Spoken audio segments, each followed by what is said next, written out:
driving a car at 300 kilometers an hour with this kind of visibility. Of course, the racing driver would then lean over, pull off a rip-off lens such as this, just as you see the McLaren driver doing it right now during the Japanese Grand Prix. Suddenly, that blurred vision comes totally clear for him, and he's obviously in a better position to drive his race car. Just like you need good visibility. The fully enclosed helmet. Really not keen to race here today, but we've been told that the race will go ahead, but it will be delayed by half an hour to 2:30. That's Eastern Standard Time. And Berger, I don't think, is all that impressed. He's got the umbrella. He's walking out the back of the Ferrari garage. He is obviously going to have a team meeting with his bosses, and maybe he's going to say, look, I've got one more race with you boys. I don't necessarily need this. Well, I don't know whether he'll come up with that one, because there will be contractual discussions about that. It depends what Nigel Mansell's situation is too. We haven't heard yet what report was given following his visit to the field hospital. Well, that's an interesting thing. I mean, the other day they wouldn't give Gerhard Berger the second car because of that new engine. Will they give him the car now? Well, of course, Nigel's going to have to use the spare car. So Gerhard Berger managed to get through this wet practice without any damage being done to his car. So technically, if Nigel Mansell wishes to start this race, depending on his condition or his potential neck injury, then it'll be a question of which car Nigel will drive and which car Gerhard will drive. Of course, if Nigel doesn't race because of an injury, then Gerhard technically should be given the choice of either car. But that won't happen. Well, it'd be silly to, wouldn't it? It would be okay. If Nigel's not racing, then Gerhard would choose whatever he wanted. Now, this was practice earlier, and you can see the extreme conditions involved here. The visibility behind that McLaren there for the other two cars really is zero. They're driving in the tracks of the car in front. And there you saw both of those cars passed the McLaren there, and we didn't see it because the visibility was so completely blurred. So if that can happen, you know, what does it look like from track level? And keep in mind that the driver's eyes are less than a metre high off the road. It's all very well in us looking down from our helicopter here. You don't see any spray because you're looking down, and the spray is only about 5 or 6 feet high. So from above you can see through it, but from behind the density of that spray goes on for about 150 metres. So you're driving in. Tell me how much water actually gets into the cockpit. Very little. Very little. Hardly any at all. And there is, of course, the remains. Just as we cut there was Nannini undoing his seatbelts and his steering wheel to get out of his damaged Benetton. Remarkably little. We finish our race maybe with a little bit of wetness up here, but really nowhere else. Our gloves will be wet. Now, Nelson Piquet's down in the pits. He doesn't like the rain either. Alan Jones is with him. Thanks very much, Jackie. I'm down here in the Lotus pits with Nelson Piquet. Nelson, traction problems on the straight? Well, it's a lot of aquaplaning. It's from the beginning to the end of the straight, there's a lot of water, and it's nearly impossible to keep the foot flat. Your car in the wet, good? Yeah, the car is quite good. The biggest problem we're having now is all the apex of the corner is full of water, and the straight line also is full of water. They have 2 holes from the normal street, and you don't know where to go. No, it's very difficult. Try right side, left side, you get water everywhere. So visibility a problem as well? Well, apart of that, the most important thing is surviving the straight. Okay, thank you very much, Nelson. Good luck to you. Thank you. Back to you, Ken and Jackie. Thank you, Alan. And with Nigel Mansell, and he's feeling pretty dicky, to say the least. In actual fact, I said, what happened? He said, I was hoping you could tell me that. He hit some water, spun it out, and the car hit the wall about 3 times, and he hit his head pretty badly. And I was asking him, you know, what he thought about whether they should run the race or not. And he said, definitely not at the moment. You know, what they should do is delay it until it at least stops raining, because the puddles are so bad, and the visibility, he said, when you're halfway down the straight, if someone spins it out in front of you, it's just totally down to luck. He said in the first couple of laps of the race, if someone spins, it will be total carnage, because you can't see anything, and more to the point, going down the straight, there is no escape whatsoever, because you're surrounded by concrete walls. The other thing he said was, I hope they don't postpone it. If they do postpone it, not later than 9 o'clock in the morning, because I've got to fly home at 2 o'clock. So back to you, Jackie. Well, Barry, Nigel obviously concerned about it. I'm glad that he's at least talking about it, because when he was holding his neck back there is always the possibility that the injury is a little more severe. That visibility factor, as I was explaining, is really a severe one. It was interesting that when Nigel did have his accident, however, you immediately hit the brakes. And when you hit the brakes, the wheels stop turning. When the wheels stop turning, the spray stops. Yeah.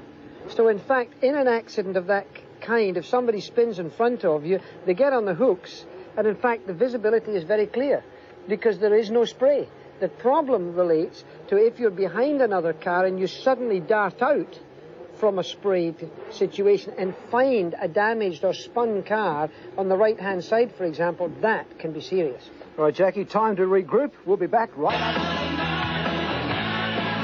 on the grid. Certainly the rain hasn't deterred them. As we said earlier, the start to the Formula One race for 89 has been put back half an hour to give the teams a little bit of a chance to regroup, put their cars together, the drivers to obviously settle themselves so that they can Our picture here, very attractive Italian lady. Very talented man is Patrese. Driven a lot of races, Jackie. A lot. And there's Alan Chalice, the mechanic, just walking out of the picture. He was Graham Hill's mechanic and my mechanic. He's one of the old guys that have been around motor racing a long time. The Dobbin, as they call him, wonderfully skilled man. Riccardo Patrese looking very, very calm. I wonder whether Ayrton Senna is so calm himself. So what about Senna himself? How does he view this current climate? Well, as Alan Jones discovered this week, the Brazilian is not the ogre he's often portrayed as. And as far as he's concerned, he gives the public exactly what they want. Racing, what is all about racing is competing close and making a good fight and making a good excitement for you, for yourself when you fight and trying to make overtake or trying to win, to the people that are behind you and to all the enthusiasts all over the world. They don't want to watch a race that the first is there, the second is there, and the race goes like this, nothing happened. That is no excitement. There is no reason for motor racing being like this. Do you think that the threat made by FISA, or whatever the name of the governing body is these days, is going to affect your driving in any way? Is it going to make you stop and think, well, gee, hang on a minute, I better be careful because, you know... Well, I would like to think that every time when I sit in the car, I am careful because I know that a racing car is a danger thing. We get used how to cope with the danger when you're driving, when you're testing, and when you get the experience. We cope with the situations better than other people. This particular situation of threatening is totally unacceptable because, as I mentioned, the machine is on the limit, the man is on the limit, and by having such a situation like this, if it happens that I'm involved in any accident, being my fault, my own mistake, that could be, or anybody else, the blame is going to be automatically on me. And this is not acceptable, but there's no choice. I have to go through that. I'll go through that. Okay, I mean, Alain made statements during the course of the year that his car wasn't as equal as your car. He was down on power, or there was some sort of thing going on. Obviously, you don't agree with that. It's not a question that I agree with that or not. It's a question of looking at race results. Top drivers at the same time, and they always provide both with the same equipment. And last year and this year, more than anything, the combination with Honda gave the team the ability to push even harder to provide both drivers with the same equipment.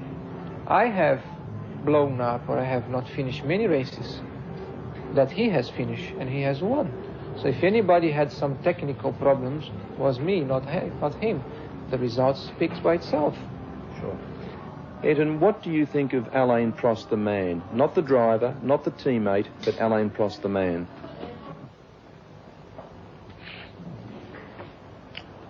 I wouldn't have good words, and therefore I rather not comment, because when you have a position like a racing driver has with success, you have a lot of credibility and people tend to believe what you say, and I rather use my words for building up something positive, constructive, than destructive. Gerhard Berger joins you next year as your teammate in McLaren. Do you know him socially? Do you spend much time with him? A little bit, not much, because as you know, Alan, we live in different countries, we travel to different places. We only meet normally over a race weekend, where the environment is not the best to make relationships.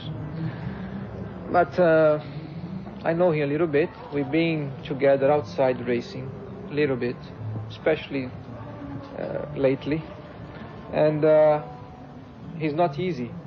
He has a good mind, and he's a man who likes to joke a lot. So you have always to be careful with him, because you get in trouble with him. But he's fun. That is good. And I'm looking forward next year to race with him, because I think it will be, apart from anything, some fun. And you need fun when you're racing so close and when you're competing with so much stress and so much pressure. Well, it's fairly well documented that Mansell and who's his teammate next there? Berger. Yep, Gerhard. I mean, they got on fairly well, and Mansell gets on well with Prost. That's fairly well documented, but it's going to be very interesting to see just how well Berger does get on with this lad. Well, I mean, if he's a threat, I wonder how well that relationship will develop. Well, as we've seen evidence of in the statement that Gerhard Berger made regarding the weather conditions, he's a very frank and upfront individual. If he doesn't like what's going on, he won't keep quiet. Gerhard's very Austrian in that respect. It was very difficult because there was a lot of water on the track, especially in a straight line. And it's not very easy to stay flat in a straight line. Anyway, it's for everybody like that. Okay, and this is going to be your last race today in Formula One? Yeah, and normally I stop at after this race in Formula One. Maybe I go to drive in Group C.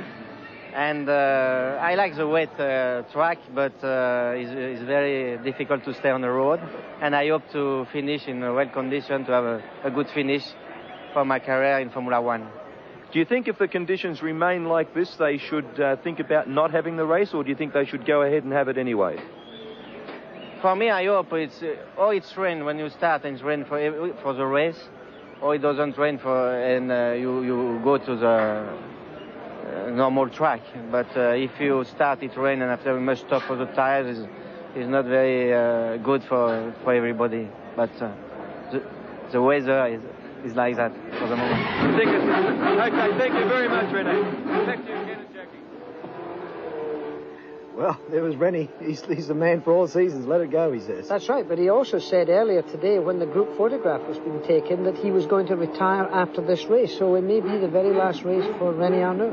Yeah, well, he's been around for a long, long time. Yeah. I think there are a lot of drivers out there saying, oh, thank heavens, Rennie, you're leaving us. That's right. And, of course, France has been playing a very big part in motor racing for some time. Now, although this year... With the team, especially after the Imola race at the beginning of the season, then it was absolutely impossible to work in a good ambience for me, and I'm a sort of person I can push very hard. I can. It's a study of concentration, isn't he, Jackie? He is, but then again I support that, because I found personally as a racing driver I had to remove all emotion from my mind when I sat in a race car. I didn't want people to be happy and jokey around me.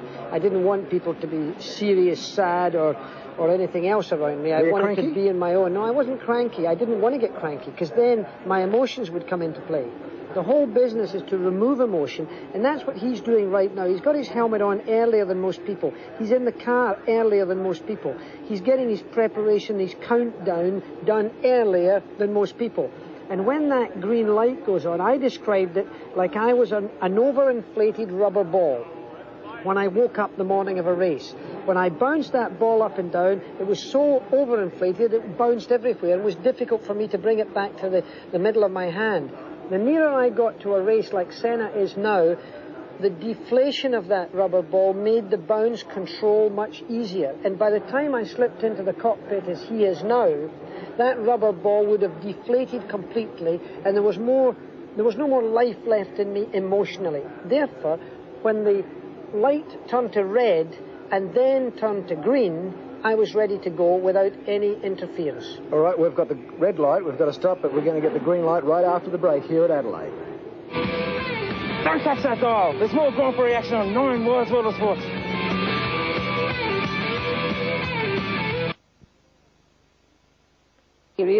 Where we're watching this car right now, there are many pools of water. 2 cars have gone off in the main straight, hit the wall, and in fact this race has been delayed. Now it's this heavy rain that's been causing the accidents, aquaplaning. So the drivers would be really paying great care and attention, as Senna clearly is now, at much reduced speeds, up to 20-25 seconds a lap slower than they would have been going to qualify, for example. We've talked a lot about the tyres and the influence they're going to have on this race, but what about the brakes? What influence are we going to see here? We're not going to see brakes getting pushed as hard as they would do on a dry track. This is one of the tracks around the world where you really do have to worry about brake temperatures, and that certainly has been helped greatly by the rain, so there's no brake problems. Well, the cars are still going out there. The rain is still coming down here in Adelaide. This is Nigel Mansell. Nigel Mansell. Obviously, he's in good health. So is that young lady. And so also is the young man standing beside, not so young man, René Arnoux. This will be his last Grand Prix. Okay, let's join now the man who's at the top of the tree as far as Grand Prix racing is concerned, down in the pits, talking to the boss of Formula One, Bernie Ecclestone. Bernie Ecclestone, the boss of FOCA, what do you think of the conditions, and what do you think they should run the race there? I think it's wet. Trust you. But yeah, sure they should. We're championship. It's been delayed a half an hour just to clear some of the water off a part of the circuit. Gives the people a chance to put their cars right that were damaged in the warm-up. But sure they should run the race. This race will start at 2:30. There's so much surface water though, Bernie. All the guys I've spoken to said it's really dangerous and there's no visibility, nowhere to go. But all you guys complain all the time. Shut up, Ecclestone. There's nothing that much to complain. It's wet. There's a lot of water. Go slow. Right. Doesn't do your hair much good either, Bernie. No, it's bad. Start it curling. Thanks a lot, Bernie. Thank you, Barry. Well, Jackie, when Bernie Ecclestone says the race is on, it's on, isn't it? There's no mixing it up with him. Yes, but a little flippant, if I may say so. Bernie is a vice president of the governing body of Motorsport FISA, and he's a very important man in the decision-making process that would have come about to run this race or not to run it. No doubt he will have heard the statements made by Berger and Boutsen, so it could easily be that we've got a set of circumstances where those drivers definitely disagree with the governing body and with Bernie. Not long now until the big race, the climax to a week of hectic celebrations and partying here in Adelaide. No matter what the result of the race, everyone who's been here this week is already convinced that the Australian Grand Prix is a big winner.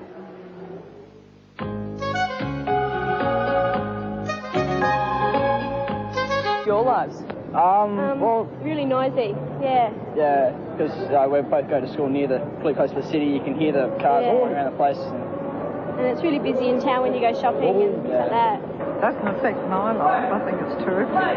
It just brings me out in town more often, actually. And I brought out the little one just to experience all the people. How do you think the atmosphere of the Grand Prix affects people? For some people, it's very exciting and it makes them lose their inhibitions. See all these cars tearing around the streets at 200 kilometres an hour. They can only drive at 60. But for some people, it's going to be quite a nuisance. They can't go where they want to do or do their shopping or see the people that they use. Symbolically smashing inhibitions with their very speed. In keeping with the changed mood of the city, streets quiet before Formula One fever become dimly lit parades for boys trying to meet girls, girls trying to meet boys. There was the promise of action, on the track and off, the tantalising possibility of excitement involving the opposite sex. What sort of time have you had since you've been here? Oh, look, it's been fantastic. We've met a lot of honeys. Haven't slept since Thursday night. It's great. The atmosphere is fantastic. Do you think the Grand Prix is all about, boy meets girl and that sort of thing? That does happen. It happens. Oh, We've met a few. Yeah, we've met heaps.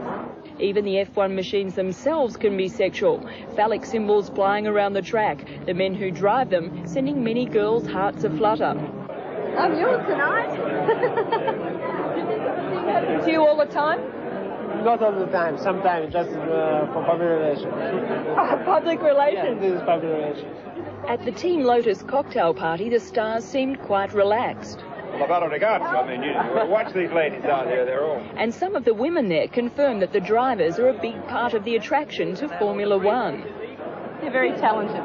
You admire talent, their skill. Do you think it's a very sexual thing or not? Of course. But would you be his tonight? Well, wouldn't you, looking at those eyes? There are the celebrities who annually turn out at the GP celebrations. They smile for the cameras as the other GP, the general public, look on. It's so popular here, they've even called a timely South Australian election later this month, before the euphoria fades. But there are also those who follow the fumes rather than the political or social opportunities. Crews, fans and other competitors who take motor racing very, very seriously and don't get to join in with all that razzmatazz. Formula Holdens, historic cars, supercars, they're all out here in the paddock away from the slick Formula One pits area. And the Group A cars are really being kept under wraps and out of the spotlight. It's like a black hole, I think. Australian motor racing has been sucked down this black hole. We finished up out the back here under the trees. It reminds me of Australian motor racing of 20 years ago. We have trouble with passes. We have trouble getting in and out. We have problems with just simply going about our job of going motor racing. We realise it's the F1 guys' weekend, so we just have to accept it, I suppose. It really is their weekend. Everything else in Adelaide takes a back seat for this spectacular ride. It really does something for Adelaide, and it's just an exciting period of the year. Adelaide it does come alive, as they say. The Grand Prix is really good in Adelaide, and I get a chance to see it too. And if you can't be in pit lane, there's plenty of action elsewhere. Perhaps a game of cricket when the Festival of the Wheel gets boring. Despite all the action, the good times and the social fairy tales, there are still those whose look at the Grand Prix will be a lonely one. That's why you need.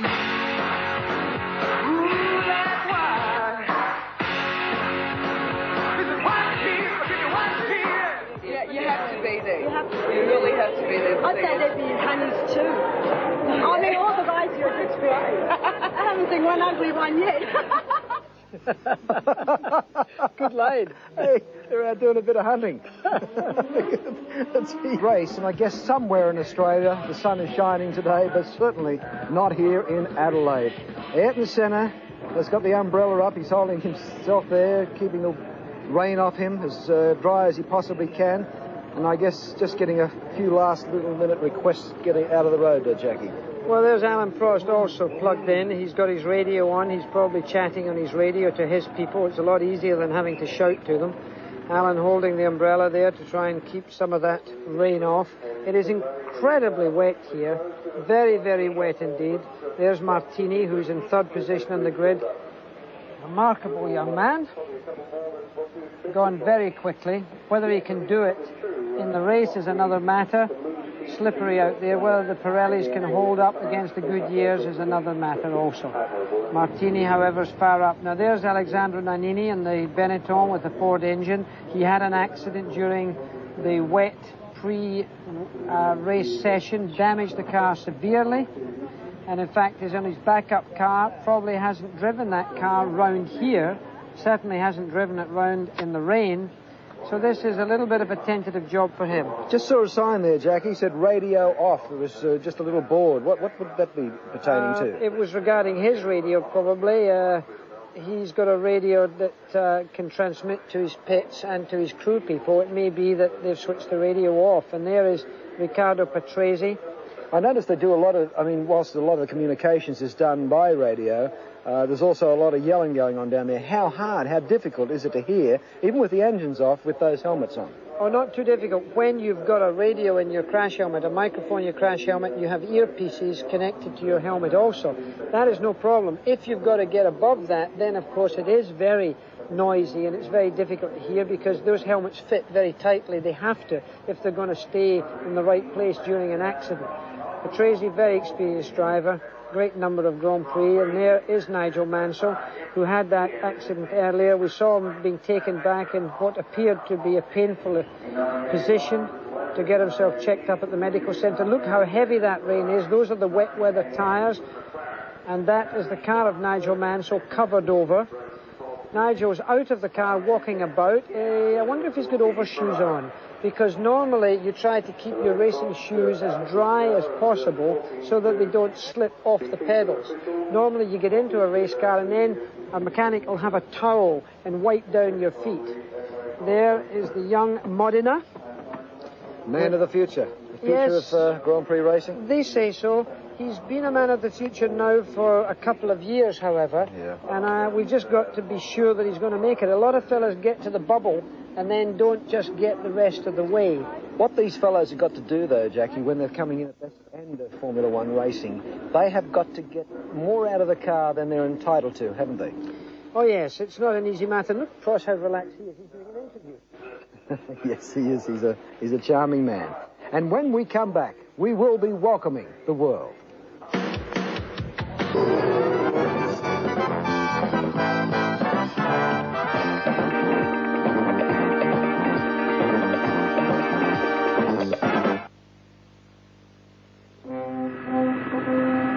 Channel 9 Australia would like to welcome the following countries.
This is Adelaide on a very, very wet day. Nelson Piquet, Carlo Patrese walking up and down the grid. They don't look as if they're very happy, Jackie Stewart.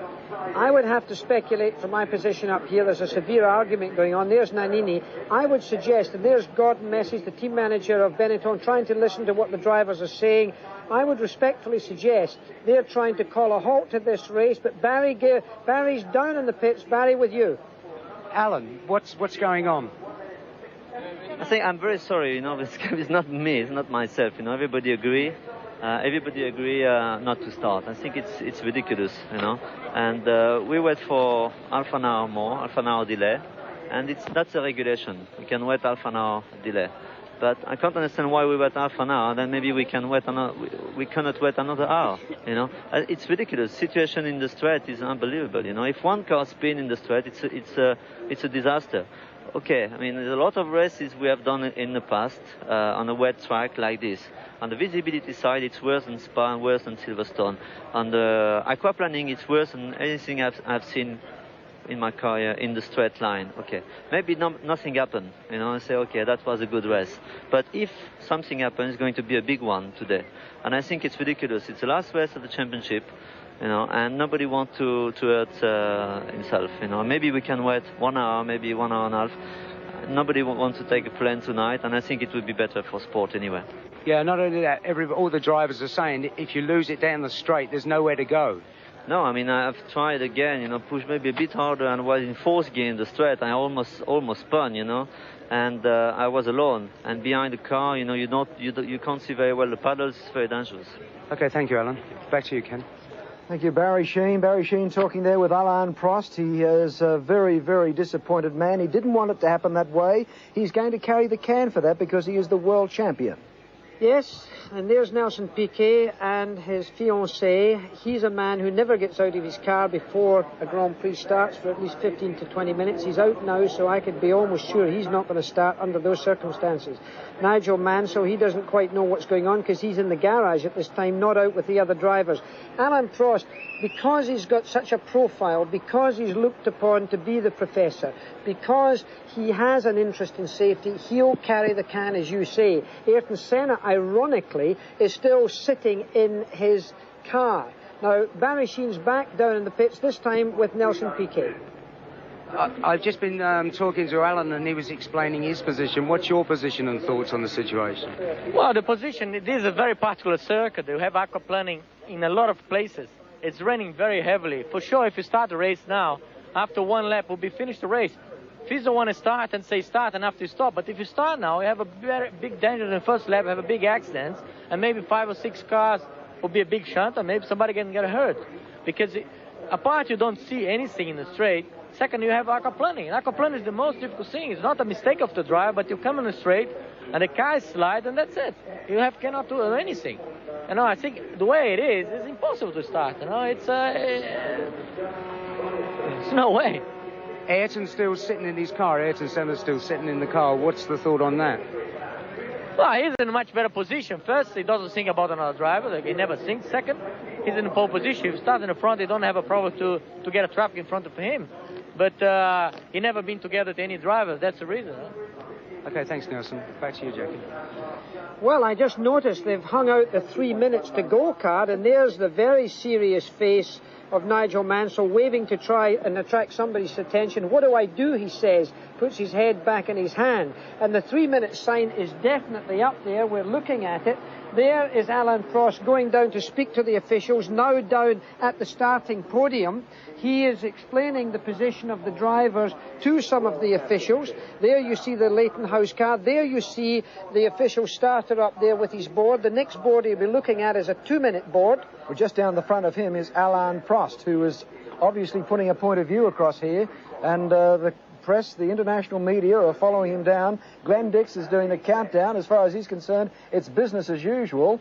Alain Prost is down there. You can see the Marlborough umbrella. That is Alain under there. He is talking to the FISA officials. He's saying, we don't want to go on. Give us a break. Tell us the race is delayed by an hour or so and we might get the show on the road. There is the face of Ayrton Senna trying to remove his emotions. He will start this race. If that 2 minute board goes, 1 minute board goes, and then a green flag throws, he will go around, come back through the grid, and he will put himself under starter's orders. I guarantee you. What will happen now is that Nannini is down there, Terry Bootson's down there with Alain Prost, trying to talk the officials into making a different judgment. It's not a question of those drivers, incidentally, going slowly. It just doesn't work like that. Aquaplaning can occur at any speed. And when those cars do fly off the road, and there's no space, of course, on the main straight to accommodate an accident, then, of course, this is their greatest fear. But they are serious about it, and after all, there's been a lot talked about in safety this week with regards to, for example, the governing body saying that Senna drives dangerously. Obviously, if other elements of danger persist, they have to make an equal judgment of that. There is Alan walking away. I wonder what's happening. Right, okay, quick, come on, live. 1 minute to go. There's Barry. Barry Sheen is down there trying to unravel this great drama that we've got down on the grid. Yeah. Barry Sheen, can you tell us what's going on? Well, I'm trying. I've just spoken to Alain Prost, and he said, look, as far as I'm concerned, it's totally ridiculous, and I'm going to start the race, and I'm going to do 1 lap. Let's see if we can have a little listen here. There's Nigel Mansell there on the radio. No, it's done. No way. I mean, if we have a big crash, I tell you, it's going to be you will see. Have you ever seen anything like this before? Oh, here's Ron Dennis. Ron Dennis, what do you think of the situation?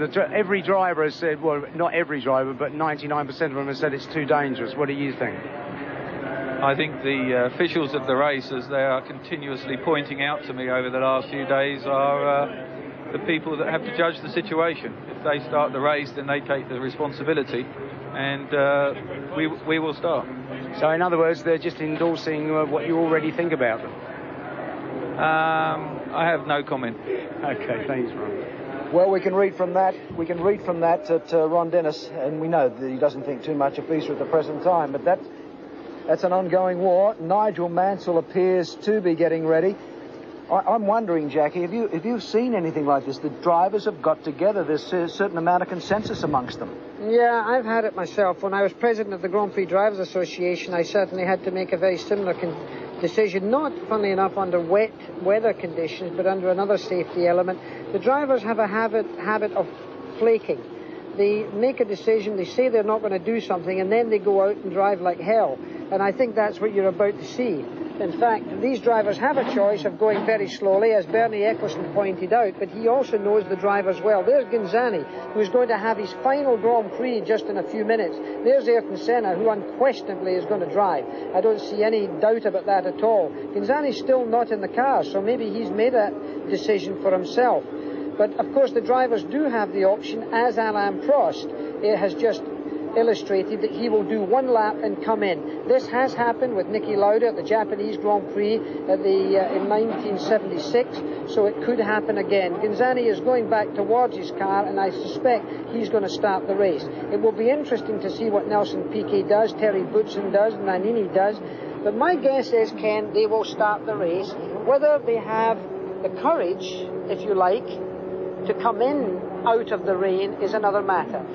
I think the governing body have to look at this very seriously, and I think the eyes of the media of the world, because this is over 700 million people watching our telecast, are going to say, did they do right? And if a serious accident occurs, it's going to be a big thing. Jackie, it's been one thing after another in this past fortnight since the Japanese Grand Prix. The spotlight has been on the FISA ruling. The cars have taken off. There's still a few on the grid, but Jackie, you look as if you are correct. This is going to happen. They will go around the track. Reluctantly, it's going to remain to see whether or not they go more than one lap, but it's really put the spotlight on the sport, hasn't it? And you can't feel there's going to be a lot of dramatic changes in the next months that lay ahead. There's a lot of bad feeling down there. Some of the drivers have not yet got plugged in, Nigel Mansell being one of them. He's still getting into his car, getting his seatbelts on. This is the warm-up lap. They will come round and they will stop after this lap and get into starting order again. It'll be interesting to see what happens.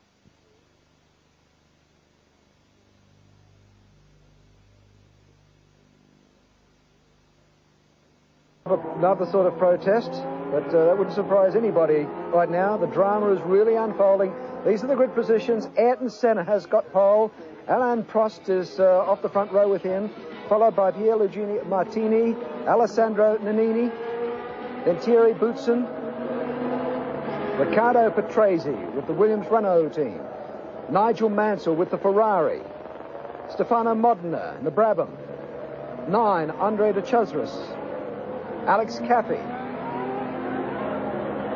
Nicola Larini, Martin Brundle,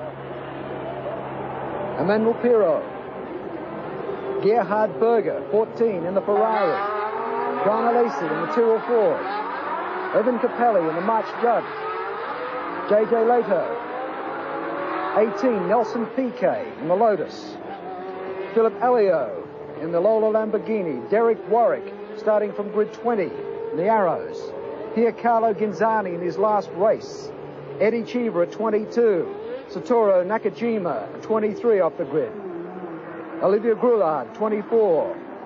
Gugelman, 25. Remy Arnoux in his last Grand Prix, 26 off the grid. The last car to qualify. Now let's join Murray Walker and James Hunt. Welcome to a streaming wet Adelaide, where you see Eddie Cheever getting away last to form up for the grid of what is going to be a very contentious Australian Grand Prix before it even starts. Because of the weather conditions and because of the problems that happened during the half-hour extra practice session in the wet, a lot of the ride drivers have said they do not want to start. Many of them got away late for the parade lap. Alain Prost has declared his intention not to do more than one lap, but in the front row of the grid, it's Senna, followed by Prost, Martini and Nannini. Heaven knows what's going to happen next. Yes, confusion really reigns here in Adelaide. The conditions are absolutely diabolical. The track is really streaming wet. And these cars, the drivers have been spinning off on the straight this morning during the warm-up. We had several accidents where the cars literally aquaplaned in a straight line. A lot of the drivers didn't want to race and were having trouble getting a start because a lot of them weren't in the cars for the parade lap. Confusion reigns, but the lead cars are on the grid waiting for the red lights to come on. Which it will do any second, with Philippe Alliot in the grid, and Prost gets away first. A brilliant start. Is he still going to come in at the end of the lap? Because Prost leads away. Senna touches wheels almost, gets through the chicane because of the inside line.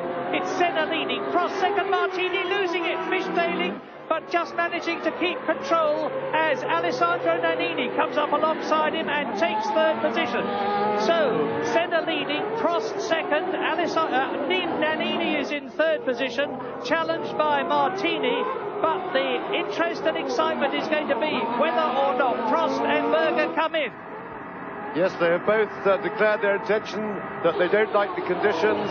They consider them too dangerous and they're going to stop after one lap. And the Ligier team already doing a little dance. Yes, both of them off. René Arnoux and Olivier Grouillard, who were at the back of the grid in respectively 24th and 26th place. René Arnoux, that is. But Senna, with a clear circuit in front of him, with 80 laps still to go at the end of this one, in what is certainly going to be a 2-hour race, and it probably won't even go the full distance, is leading on lap 1, and he's got an enormous advantage. Look at the great blanket of spray behind him, with Alain Prost second, Nannini closing on the 1989 world champion Alain Prost, and Senna is a wet weather master. Yes, and although Prost got a fantastic start, there was a suspicion that he jumped the start. Senna still managed to muscle his way past into turn 1, as we really expected him to do. He now is the only man in the race who can see properly where he's going. He is not looking at a wall of spray. And Prost is coming in. Prost is true to his word. The world champion is giving up at the end of the first lap. Nannini goes through into second place with a long gap. Prost gets out of the car. De Cesaris is third. Martini is fourth. Patrese is fifth. Brundle is sixth. Alesi is in seventh place and he's got bronchitis. And Larini is next, followed by JJ Leto.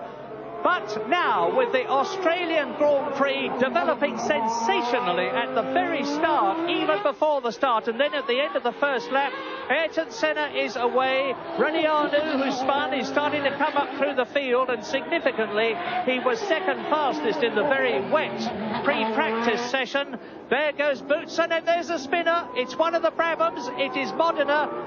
If this is going to happen, I think they will have to stop the Australian Grand Prix. If people are going to go off the circuit left, right and centre, there is going to be an acute danger situation. But meantime, Ayrton Senna taking advantage of the position, and the black flags are out. And the red flag, the Australian Grand Prix is being stopped on the second lap. An incredible development. Prost, there he is. You were there. You said you were only going to do one lap. What were the conditions like? Exactly like this morning, even worse. You know, I'm very sorry for all the people, all spectators and public and the people on TV. But I think it's ridiculous. You know, it's ridiculous because, I mean, you can't put the people under pressure like this. You know, it's really a gamble. Everybody is capable to do a race when it's wet. You know, but I think it's ridiculous. We are all in the same boat. All the drivers, the managers, the team sponsors, and also the public, you know. And I think they understand, you know, in a football match, when it's raining too much, they stop, you know, and maybe they can delay for 1 hour or the day after. And it's ridiculous that we can't arrive, you know. So we reached the point where we have to wait for a bad accident in this condition, you know, to start the race for sure. And maybe one day we will delay 1 hour, 2 hours, or maybe one complete day. And what I don't like, you know, is some drivers say, okay, they get out of the car, and I said, okay, you come with me to the clerk of the course. There was only 2 or 3. You know, also the team managers, they don't help us. And I can't understand that, you know. I'm very upset. Maybe they don't realise you only get one life. There's plenty of races, you know. Yeah, for sure. I mean, you know, it's ridiculous, because at the end of the day, it's not good for the spectators. You know, they can't see nothing, you know, and it's not good. We are practicing, you know, they spend a lot of money, you know, to fix the car, to, you know, 1/10, 2/10, you know, it's so so difficult to reach. You know, on one condition like this, all the work we have done in the past years and in this weekend, it's not good. You know. Okay, thank you very much, Alan. Apparently Senna has now stopped on the main straight, so it's all action down here, and you've got to feel sorry for the drivers. They only get one life, and it's up to them the way they spend it. Back to you, Ken. Well, thank you, Barry. Look at that, Jackie Stewart. It is just unbelievable drama here today. It just been from the time it started to rain, we knew that we were going to have some sort of drama that would unfold as the day went on. Well, this weight of rain, Ken, there is no doubt there was going to be drama. There you see Alexandro Nannini walking away. He stopped his car on the starting line, in fact. He drove his car round past where the others were parked there. In fact, he did quite the right thing. It's a question now of whether they will allow the race to continue. They only did, I think, completed 2 laps in total, so this race will be null and void as a race in that circumstance, so it's going to be a technical matter. What I don't understand is why the officials had to run it in this fashion to see 2 laps of those conditions when they already knew the conditions were there. It's a very delicate decision to make, but somebody up there in the control tower suddenly felt, my God, if there's a major accident, we are going to be held responsible. Potentially that's what happened. Prost was very, very annoyed with his fellow drivers, the ones who said, yes, we will do 1 lap with you and we will pull into the pits and we'll say no more racing. You speculated that this sort of deal might happen, but it would never come off because the drivers never stick to their word in situations like that. I'm afraid I have to say that about my colleagues. They are extremely unreliable in moments of real pressure. They say one thing out of the car, they do another thing in the car. I was president of the Grand Prix Drivers Association for many years. I'm sad to report that I was in very similar conditions many times as Alain Prost has now found himself in. It's extremely aggravating. People say they're going to support you, and then they walk away when the decision really comes down to push and shove. And Prost is duly upset. Well, Gerhard Berger was one who was going to come in after the first lap, but that didn't quite happen. Okay, Barry Sheen is with Ron Dennis. Ron, I was just talking to Alan, and he's absolutely disgusted with his fellow drivers in that he wanted the other guys to think the same way as him, and he had very little or no support. How do you feel about it? I can't speak for Alan. The decision to start the race is taken by the stewards of the meeting in conjunction with the clerk of the course.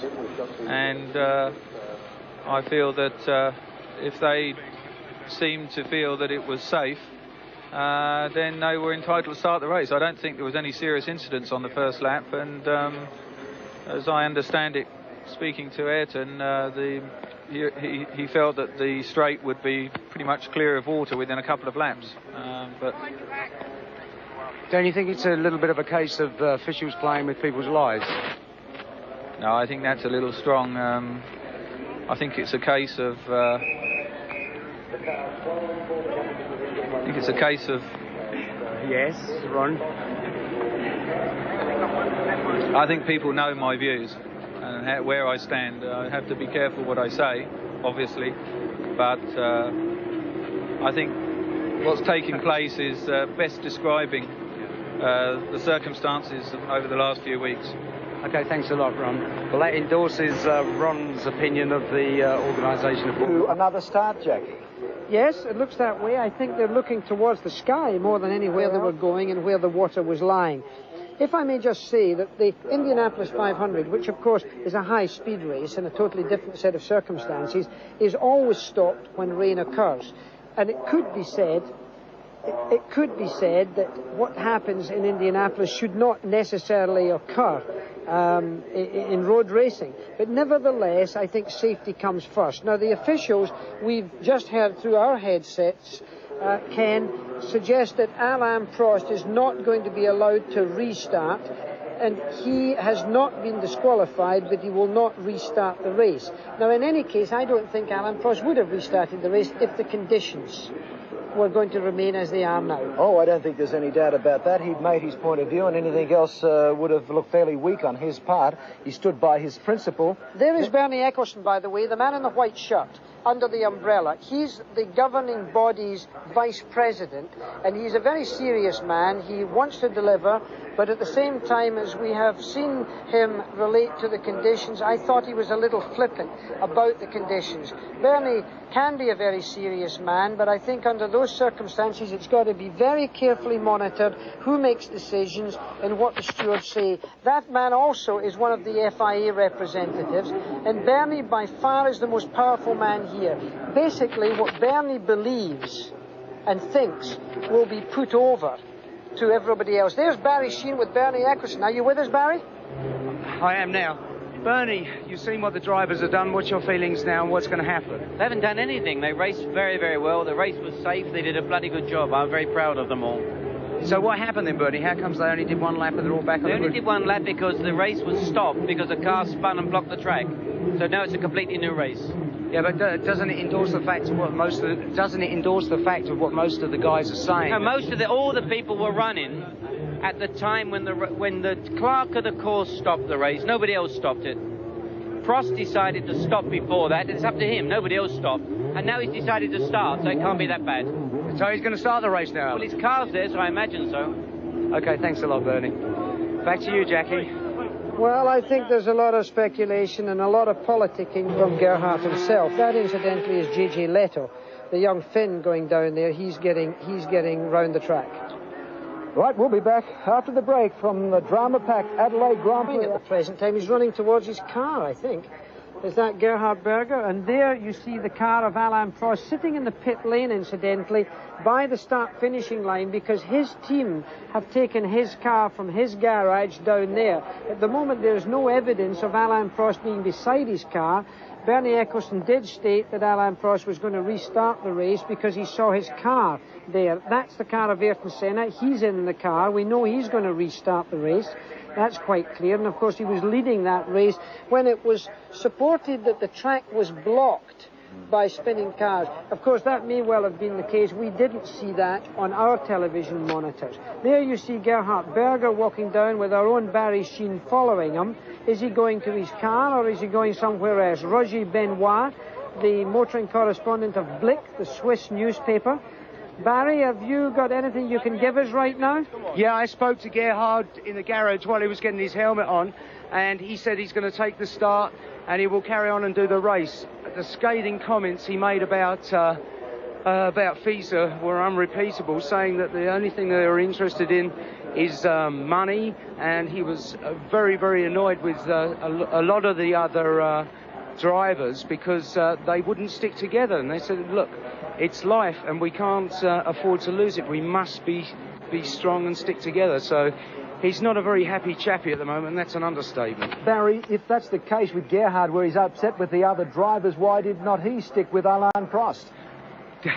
You're asking me, Ken. I haven't got the foggiest idea. I think that the situation is, when it gets like this, everybody gets very rattled. As far as I'm concerned, Prost did the right thing. He said he was going to do one lap and he stopped.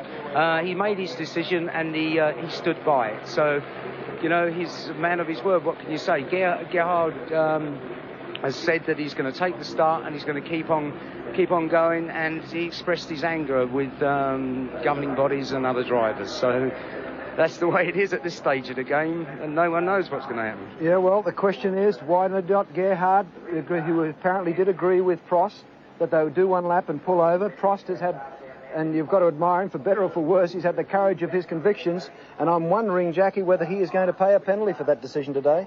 I don't think they can possibly put a penalty on Alain Prost because of his decision based on his knowledge of the racetrack. Well, I don't know if it's relaxed, but he's certainly with an angry look on his face, and I don't blame him. He would, I would imagine, feel like the loneliest man in the world. They say Ayrton Senna is. Well, certainly Ayrton has been sitting down on the front row of the grid by himself, very happy and contented to do so, as he always has. Certainly Nelson Piquet expressed his thoughts on what he thought of Senna and didn't hold back at all. But I do really feel sorry for Prost. He is a man of tremendous courage to do what he has done today, and only, I guess, history will treat him with any sort of compassion. I don't know. Sitting in there very, very close to the engine car, fully prepared to run this race. And take the car from the garage. He's probably got 2 minutes to go through the pit lane if he doesn't.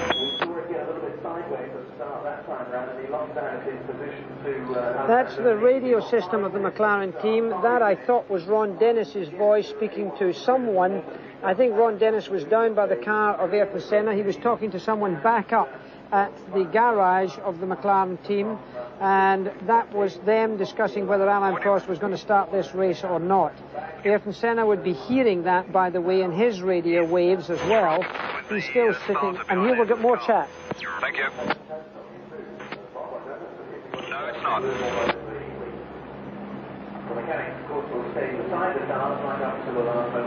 Did you copy that? It's not in the trolley. These are mechanics speaking to each other right now. They're on the same radio waves, asking if more equipment was down by the car.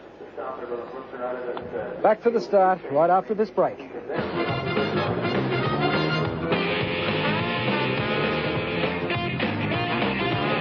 Not as dramatic as it was earlier on. Barry Sheene there with Alain Prost. He looks as if he's fairly well. He's got a bit of a smile on his face, but that's what happens when you talk to Barry Sheene, isn't it? Yeah, you tend to laugh a little bit every now and again. But Alan is a very confident man. He feels, I'm sure, within himself, very correct that he's made the right decision. It's an Alain Prost decision, and I think that's very courageous of him, and I think he's right. So, how would Ferrari react to it? This is the man who's going to drive for them next year. Well, I don't think that matters. I think they're buying a commodity. They're buying the integrity of Prost. They're buying the man they believe in. He's made this decision. Whether he's right or wrong about the conditions, he's right about the decision for Alain Prost. Yeah. I might say that. Well, he's going to have to live with it. We've got 30 seconds to go before they head off from their warm-up lap. And the grid is being cleared, and the rain has ceased a lot, Jackie. There's no two ways about that. Yes, but it's still coming down. You can see the Brazilian flag still flying, however, as it does all of the way around. Now, Murray Walker and James Hunt are going to commentate on this race. But will it be 81 laps? I very much doubt it. There are two qualifications for the length of a Grand Prix. One is that it should be of the order of 200 miles, not more. It's 190.3 in this case. The other is that it should not take longer than 2 hours. So if, when the race has been running 2 hours here today, they have done less than 81 laps, the checkered flag will go out. And down on the grid, we've still got a couple. There's the Alesi's Tyrrell is down there. And so, for that matter, is Nicola Larini's car. That's number 17, the Osella. And if they get them going, Larini was the one who was having his helmet taped up, and you can see the white tape on the top. Well, there's an engine fires up as Ayrton Senna leads his way round. And now, as we see, Senna's going quite quickly round the warm-up lap. The Larini now gets away from the grid, but he will have to start from the back. When he catches the field, if he does, he will not be allowed to overtake. There goes Larini. And he'll have to stay and not overtake. And behind him, Jean Alesi in the Tyrrell is being push-started off the grid, or they're attempting to get his car push-started. And here we see it. Lots of strong men giving him a push, and I would think it looks to me a bit as if he's got a waterlogged engine. And it's juddering a bit, but doesn't appear to be catching. Now, Senna has slowed the field down as usual, allowing the field to bunch up behind him.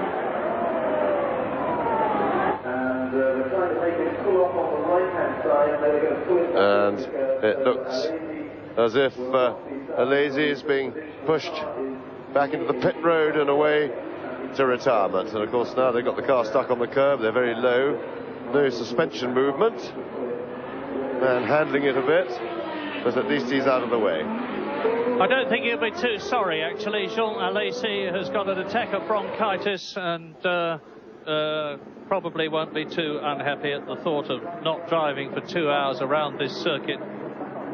in these conditions. But now Senna, as he comes down to Foster's hairpin, which is the hairpin at the end of the lap just before the start and finish straight, sensibly slows everybody down to give them a chance to close up. He, of course, will want to spend the minimum time sitting on the grid with his engine revving hard and in first gear and in danger of burning out the clutch. You have to choose exactly the right moment to put it in gear before Roland Brunscheider, who I can see standing on the starter's podium, fires the button for the red light, which will be followed by the green in less than 7 seconds. You look at now, on the right, pole position, Ayrton Senna. On the left, nobody. Prost is missing. Behind Ayrton Senna, Martini. Behind where Prost should be in the green Benetton, Alessandro Nannini. They're still coming round, and Senna will still be sitting anxiously there. Indeed, he inched his McLaren forward a little bit. There is Arnoux coming through. Larini waving his arms in the background. He stalled his car. He is unhappy. Larini will have to, they may have to abort the start. But you can see Larini, yes, there he is. They're going to push it. I suspect they're going to push his car off the course. They want to get this race going, and rightly so. Yes, the Osella goes. Larini's race is over. The green. And Martini's made a flyer. Martini comes up alongside Ayrton Senna, but Senna's got the inside line for the left and right of the S's. This is where Martini nearly lost it on the original start. He does not do so this time. Nannini nearly does in third position. It's Boutsen in fourth position as they go through the wall of spray, and Senna has already got a lead. Look at it as we look down from the helicopter as they go round East Terrace Bend and up towards Flinders. It is Senna leading, Martini second, it is Nannini in third position, Boutsen is in fourth place, Patrese in the other Williams is in fifth position, and Senna is sprinting away, meaning to control the race from the front. But the danger in this race for Ayrton Senna and everybody else is going to be lapping. When they come up to pass people in these conditions, it's going to be very dangerous. And if you look back behind Senna's car, if we look at it from the front and you try and see through the wall of spray, you can't see anything. And that is the reverse of the view that the following drivers have. As they follow Senna, they can see absolutely nothing through that wall of spray. They can't see his car. And there's a battle now for second place. Martini moving over to defend the corner as Boutsen has a look, but goes discretion being the better part of valour for the moment. Now Martini's on wet weather Pirelli tyres. Boutsen and Patrese behind him are on Goodyear. The Pirelli is alleged not to be so good as the Goodyear in the wet, in which case Martini will be holding up Boutsen and Patrese and letting Senna get away. And Senna has just gone through, and I think there is going to be an enormous gap at the end of the first lap. Martini second, Boutsen third, Patrese fourth. Nannini is in fifth position. Another long gap in sixth place is De Cesaris. Seventh is Nigel Mansell. Eighth is Caffey. Ninth is Modena. 10th is Brundle. 11th is Warwick. In 12th position is Piquet, and they are tiptoeing gingerly down the straight as Martini holds off Boutsen, who is attacking for second place, and Nannini's closing up on Patrese. Yes, and I think at this stage of the race, Martini is a bit naughty to be defending the insides of these corners as he is, and working on the blocking, because it's not a situation that he's going to be able to sustain for very long. It would appear that he's got a significant amount less grip than the Goodyear shod cars behind him, and they're all falling over each other trying to get by, and meanwhile Senna has just disappeared into the distance ahead. Indeed he has. Adelaide racecourse entrance, Victoria Park racecourse entrance. He slid onto the grass. That's where Prost went off this morning in the wet weather practice, and it's another indication of how appalling the conditions are. I was saying hats off to the two Williams drivers. They're in second and third places now, 29 seconds behind Senna. They finished second and third in Japan with Patrese in front, and it's Boutsen in front this time. Fourth is Nannini. Mansell is up into fifth place, and sixth is Martini.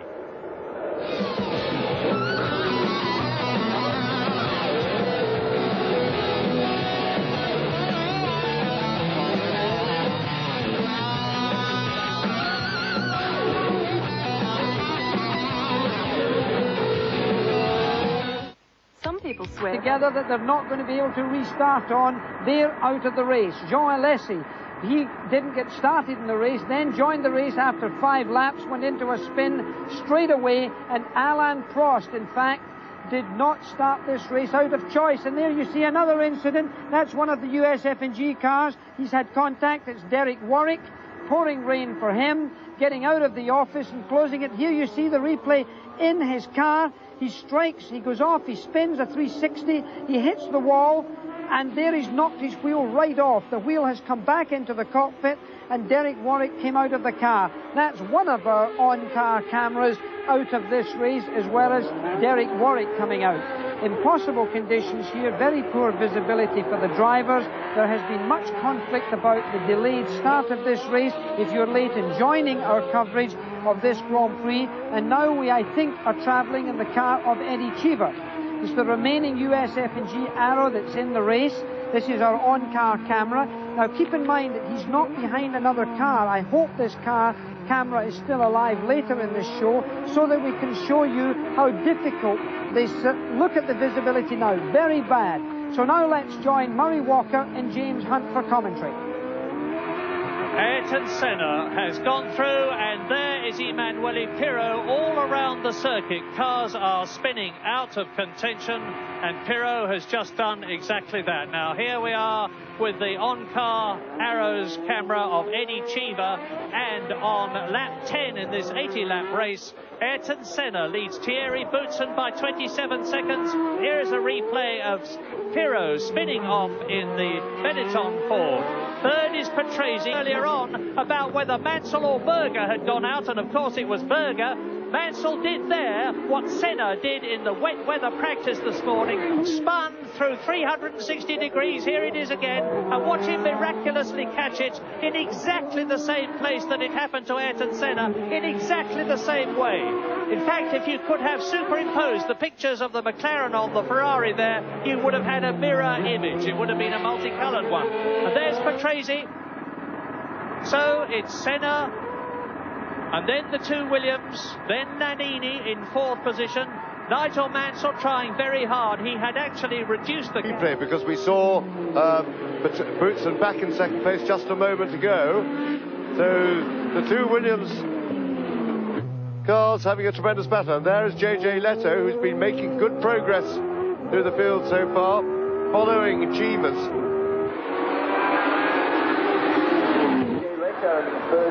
Following Adelaide Brundle's problem, of course. There we see with the rearward facing camera, and Senna looks as if he's just driving away from some sort of drama. Yes, there's drama all around the circuit. Martin Brundle's camera looking back at Leto. We'll probably see something from that soon. And Martin Brundle, has he kept his cool?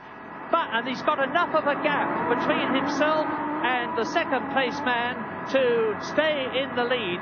But if that happens to Ayrton Senna, it can happen to anybody, and almost certainly will. Looks to the right, looks to the left, 27 seconds. Ayrton Senna swimming his way through the spray. Well, he certainly found his limits on that corner, and he won't be trying that one quite as quick again. But he's leading by a country mile, metaphorically speaking. It was 27 seconds.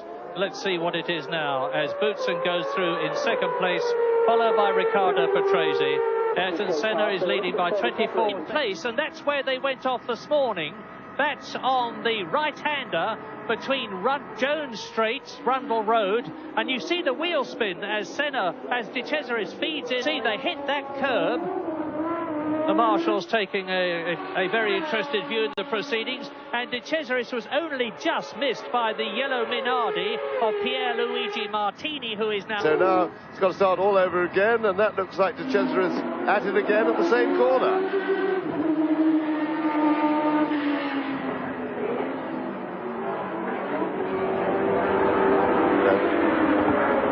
Martin Brundle in major trouble, no rear wing, he's gone off somewhere. And Senna is only got 3 wheels. My goodness, Senna is out of the Australian Grand Prix. We are going to have a new race leader, and as in Canada, it is going to be Thierry Boutsen, followed by Patrese.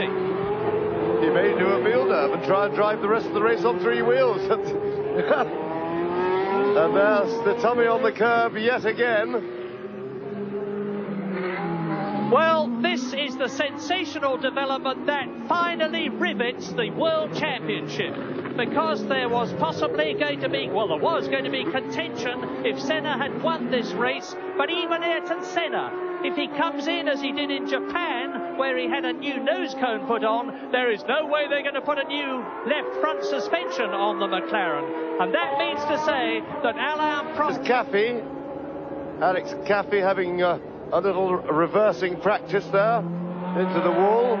He won't want to practice that too often, and his teammate, De Cesaris, stuck on the curb, so they're out of it. But we speculate that maybe there was contact between Senna and Brundle, because Brundle was without a rear wing. We didn't see what happened. Maybe get it on this one corner. Look at the frustration of Nigel Mansell. He certainly wasn't being asked to push away. Look, same corner, spin, wheels turning, heavy on the brakes, no wheels turning, no spray. Now, just at the right moment, he lets the brakes off so that he can get directional stability. If you have the brakes locked on, you can't steer the car. Nigel Mansell's presence of thinking there was first class. The last spin that you saw was earlier. The crash that he had was only a few minutes ago, and he's out of the race. In addition to that, Leto is out of the race, so is René Arnoux, and what will be his last race, that's Gruyere, that's his teammate in the Ligier. He spun a couple of times. Berger had an accident. Alliot had a coming together with Berger, and he's out of it. Derek Warwick hit the wall, he's out. Senna hit the wall and lost a wheel, he's out of it. Caffey had an accident and looked like he bruised his right shoulder, but he's okay walking home. De Cesaris, he spun and he was beached the last time we saw him. So therefore Nigel Mansell is added to those cars out of the race.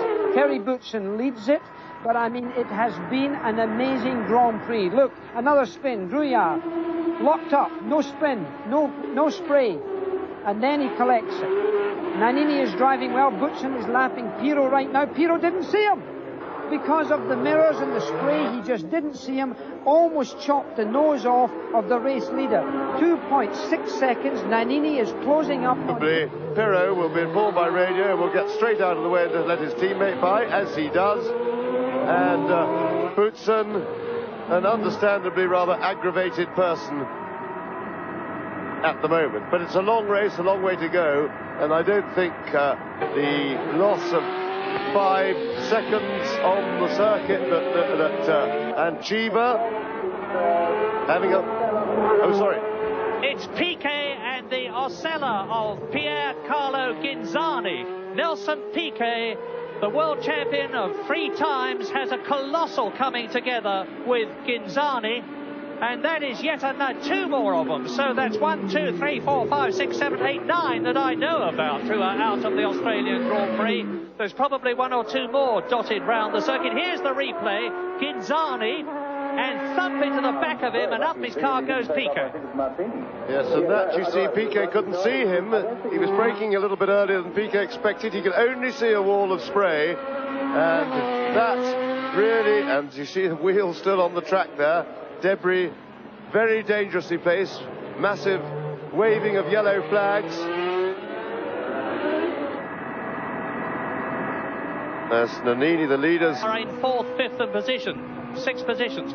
In fact, if Chiva had a backward-facing camera on his car, you would see the yellow Lotus Judd of Satoru Nakajima driving it for the last time. You might even see JJ Leto's Onyx as well. But Eni Chiva's got a battle on his hands. Nakajima's had a really grisly season. He hasn't scored a single point, and he needs to have one in this race. And Boutsen is really responding to the pressure from Nannini. He's just put up another fastest lap for himself, and he's now pulled his lead out to nearly 5 seconds on Nannini. Patrese quite a way away, some 24 seconds behind Nannini in 3rd place.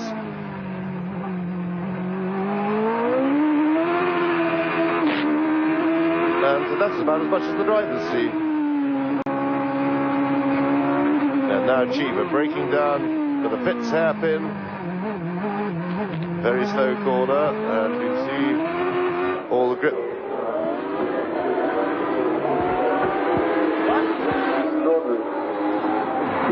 That was the Senna Brundle crash. You see there the replay. The backwards facing camera from Martin Brundle's car saw the McLaren bearing down on it like jaws, and then suddenly the two made contact and out went Ayrton Senna, the world champion of 90. His best Grand Prix yet, and he must be really enjoying himself, and that's more action from Griard, I think. Indeed it is, and another one out of the race to join his teammate Rennie on. But he seems to be struggling to stay with the others. He's dropped back a bit behind Leto already. Yes, right off the cam in that corner. Not that I'm blaming him in the least. Conditions, as you see, the water streaming up over the side of the arrows are truly appalling. With Thierry Boutsen leading on now, the 27th lap. I've got one eye on the flag marshal at the start and finish point and another on the monitor. And he is now 5.4 seconds ahead. Glenn Dix is actually ready with the red flag, I can tell you that. And Glenn Dix is the man who would operate the checkered flag to finish the Australian Grand Prix. We're seeing blue flags out here now. That means there's someone behind you who wants to pass. Yes, well, the rules state that if they're going to stop the race now, and once they've got past 1/3 distance, they then can stop the race, have a delay to see if the weather improves. If it doesn't and it remains too dangerous to continue, they can then declare it a result, but it is only a half Grand Prix in that they have half points. If the race reaches 2/3 distance and then gets stopped on the grounds of safety, or if it passes 2/3 distance, then it is a full Grand Prix. But if they stop it and hold it for a while and then restart it, it becomes two heats that add together and it's a full race. So they can restart later if the weather improves. Glenn Dix holding the red flag on the rostrum, so he may well be considering wielding it. No, I think not. We've just had a message from race control saying that they have absolutely no intention of stopping the race. This bit of television, this is an accident. That is Ayrton Senna driving up the back of Martin Brundle's car. He came out from behind the spray of the yellow car that you saw on the left-hand side of your picture. He had no visibility. He could not possibly have seen the car of Martin Brundle, and that took him out of this race in a very spectacular fashion. There is the bent wing. You can see it has been bent and damaged in Eddie Cheever's car. The conditions here in Adelaide are pretty absurd for racing. There's been an incredible number of incidents so far, but to continue coverage of the race, back to Murray Walker and James Hunt. The tenderness with which I adore her is all bouncy in my dreams.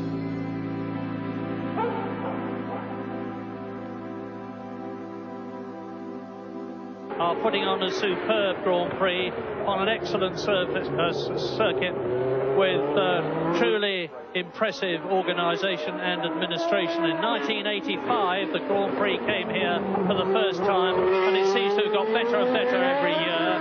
Even this year, because, amongst other things, there was a complete contingency plan covering absolutely everything for what would happen if, as it has turned out to be, it was wet. And Thierry Boutsen has now completed 33 laps. Yes, and that last lap he did has superseded Nakajima's fastest lap, so Boutsen, very impressive indeed.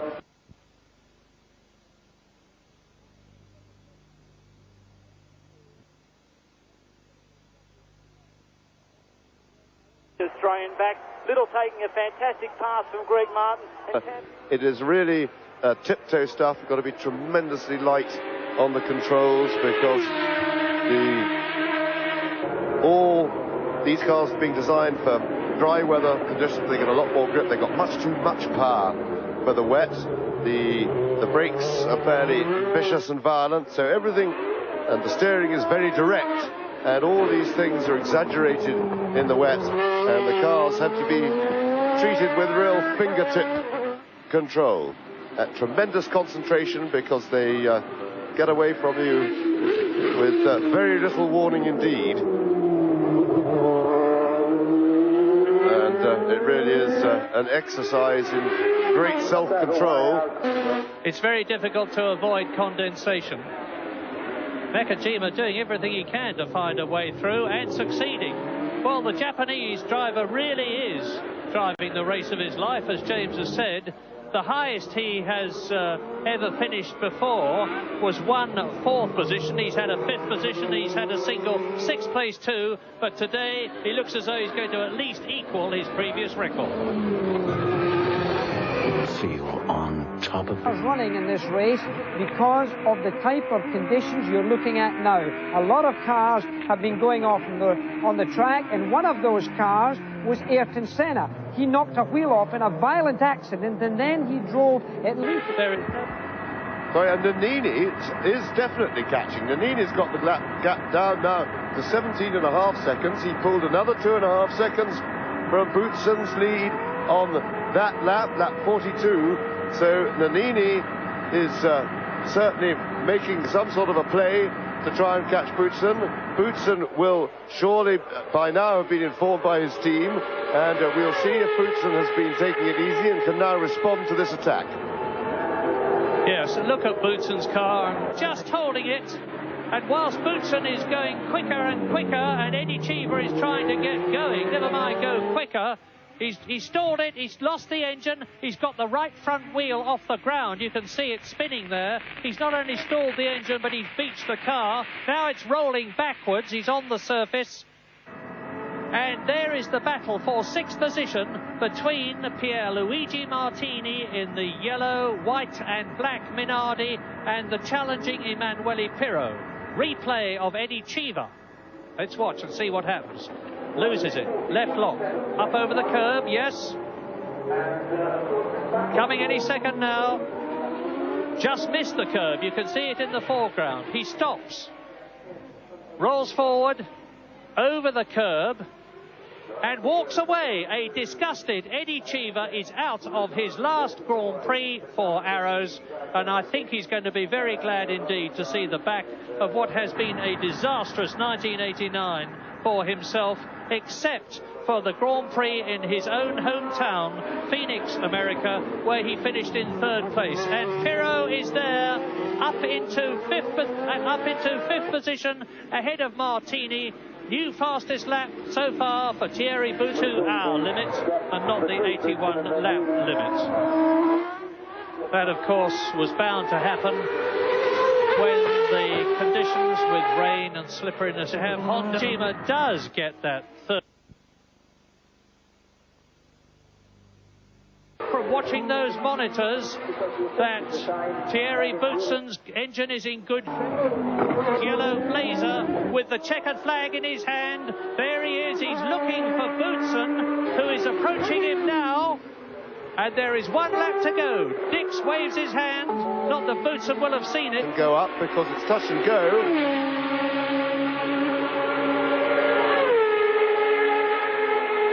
I think he's going to just miss it. This is the line. So tremendous drive by Thierry Boutsen, but certainly the driver, the star of the race has been Satoru Nakajima, who has put on a truly wonderful display and still can't catch Patrese, but he gave it a tremendous try. Boutsen crosses the line to win the Australian Grand Prix. The Williams mechanics and the Williams team are understandably ecstatic with delight. They have won here in Australia the last race of the 16-race World Championship. Thierry Boutsen has taken his 2nd victory, and that will do his future no harm at all. Congratulations, Frank. That's fantastic for you and the team, and also for Renault. Well, Renault obviously have done a fantastic job all year, and they deserve what they got today.